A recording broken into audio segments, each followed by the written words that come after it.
The Nelson Mandela Bay municipality has opened a case of sabotage and intimidation as it suspects that water supply to a number of wards were willfully disrupted over the weekend. No person or organisation has been named in the charges that the municipality wants to be investigated. The municipality believes water pipe valves were turned off as part of a labour dispute relating to a new overtime policy. It also believes workers are being intimidated not to work. 8 wards, including New Brighton, KwaZakhele and Zwide, experienced water cuts during the last weekend. As part of the dispute, municipal workers are refusing to work over weekends. The Metro says the main valves which feed to 8 wards were deliberately turned off. The affected wards were without water for 3 days. Water tankers were brought in to alleviate the problem.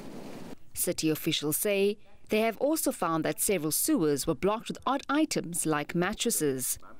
The DA-led coalition believes it is a political sabotage. An act of sabotage. This person made it a deliberate act and took the tools to go and close access to water, which is a right for individuals to get water, to create an impression as if government does not care. It became clear to me that to compound that industrial action coupled with sabotage, that there was political intervention and meddling, because the ward councillors in these areas, one of them even phoned the department to say, don't send water tankers to this community because it's too dangerous. The ANC has refuted the allegations. But we want to dispel this notion that ANC councillors have been involved. On the issue of some being behind the sabotage, we are not going to be the police, and we can't be on a fishing expedition.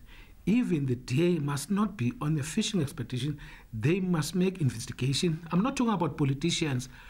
There are people who are handled up to do investigation, not politicians. They must be the one who do investigation to find out who was behind this so-called closing of the valves. We won't believe that up until we receive the report. But for now, it is just rumors that were being told that workers have stopped the valves or switched off the valves. The South African Municipal Workers Union says the labour dispute relating to the new overtime policy created the situation.